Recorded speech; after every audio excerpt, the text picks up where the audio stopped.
जय श्री कृष्ण मित्रों, केम छो? मजामां ने? आपणे बधा मजामां ज हशो केम? आपणे आजे मूळा मरचानो लोटवाळो संभारो बनावीशुं અને એકદમ મસ્ત અને ખાવાની મજા પડી જાય તેટલો મસ્ત સંભારો બને છે। આ સંભારો તમે રોટલી સાથે, રોટલા સાથે, બધા સાથે ખાઈ શકો છો। ભાત સાથે પણ આપણે રસાવાળો કર્યો હોય તો એકદમ મજા પડી જાય તેવો સંભારો આપણે આ મૂળાનો બને છે। આપણે મૂળા સરસ ધોઈ લીધા છે। આપણે બહુ પતલા જાડા આવે તેવા નથી લેવાના, આપણે એકદમ પતલા આવે એવા લેવાના છે। જાડા હશે તો આપણે મસ્ત સંભારો નહીં બને ને ચવડ થશે। અને તેના પાન પણ મેં ધોઈને સરસ લઈ લીધા છે, આપણે લૂછી પણ લીધા છે। આ રીતના આપણે ધોઈને પાન લઈ લેવાના છે। અને ચણાનો લોટ આપણે આરામોરો શેકી લીધો છે, શેકીને લીધો। અને 2 લાલ મરચાં, આપણે સફેદ અને લીલું છે તો એની સાથે આપણે લાલ મરચું નાખશું તો સંભારો પણ મસ્ત બનશે, એટલા માટે મેં લીલું મરચું નથી નાખ્યું, લાલ નાખ્યું છે। આપણે આ પાનને આ સરસ આ દાંડલી આ રીતના લઈ લેવાના છે, એટલે એકદમ મસ્ત આપણે સંભારો બનશે। આપણે થોડી થોડી દાંડલી નાખવી જરૂરી છે, દાંડલી નાખીશું તો જ મસ્ત આપણે સંભારો બનશે। આ રીતના આપણે બધી દાંડલી વાળા પાન સરસ સારા અને ચોખ્ખા હોય તે જ પાન લેવાના છે। આમાં જીવાત પણ હોય છે એટલે આપણે એકદમ સરસ પાણીએ વોશ કરી લેવાના છે, લૂછીને ત્યારબાદ આપણે કટિંગ કરવાના છે। આ રીતના આપણે બધા વીણી લેશું। આપણે સરસ પાન કટ થઈ ગયા છે, તેને આપણે નાની નાની સાઈઝમાં કટિંગ કરી લેશું। આગળનો ભાગ આપણે દૂર કરી દેશું, સાવ ઝીણું નથી કટ કરવાનું, નહીતર આપણે ચોંદો થઈ જશે। આ રીતના આપણે અડધા ઇંચના ટુકડા કરીશું તો એકદમ સરસ બનશે।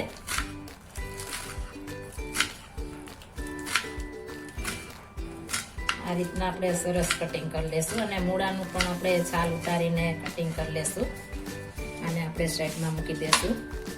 આપણે મૂળાનું પણ એક મૂળાનું કટિંગ કર્યું છે, મારે 2 વ્યક્તિ માટે કરવું છે એટલે આટલું જ કરવું છે। આપણે પાન વધારે રાખીશું અને મૂળો ઓછો રાખીશું, પાન ચડતા થોડા થઈ જાય છે, એટલે આ રીતના આપણે પાન વધારે નાખીશું તો સરસ 2 મિક્સ સરસ લાગશે। હવે આપણે આગળની પ્રોસેસ કરીશું। આપણે મરચાંને પણ આપણે રાઉન્ડ શેપમાં કટિંગ કરી લેશું। આ રીતના મરચાં પણ આપણે મીડિયમ રાખવાના છે, આ રીતે આપણે ચકરી કરી લેશું। આ મરચાં એકદમ મોડા છે એટલે આપણે બી કાઢવાની જરૂર નહીં પડે।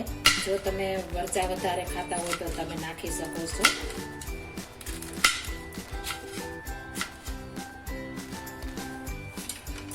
આપણે એક નોનસ્ટિક પેન લઈ લીધી છે, તેમાં આપણે તેલ નાખીશું। 2 ચમચી નાખવાનું છે, આપણે આમાં વધારે તેલ નહીં જોઈએ એટલે આપણે 2 ચમચી તેલ નાખીશું। આપણે અડધી ચમચી રાઈ નાખીશું, એકદમ સરસ ફૂટી જવા દેવાની છે। આપણે રાઈ સરસ ફૂટી ગઈ છે, આપણે અડધી ચમચી હિંગ નાખી દઈશું, હિંગથી એકદમ મસ્ત ફ્લેવર આવશે। હવે આપણે પેલા મૂળો નાખી દઈશું। આપણે મૂળાને પેલા સાતડી લેવાનો છે, મૂળાને ચડતા થોડી વાર લાગે છે એટલે આપણે પેલા મૂળો સાતડી લેશું। આપણે મૂળો સરસ સતડાઈ ગયો છે એટલે આપણે મરચાં અને પાન બંને સાથે નાખવાના છે।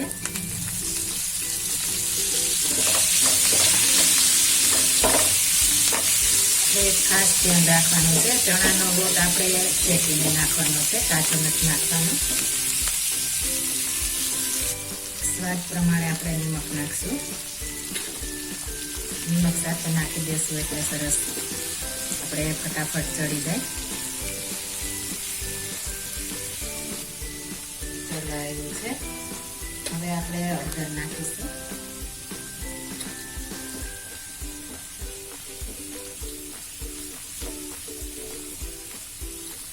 આપણે થોડો એવો ગોળ નાખીશું એટલે એકદમ મસ્ત આપણે સંભારો બને।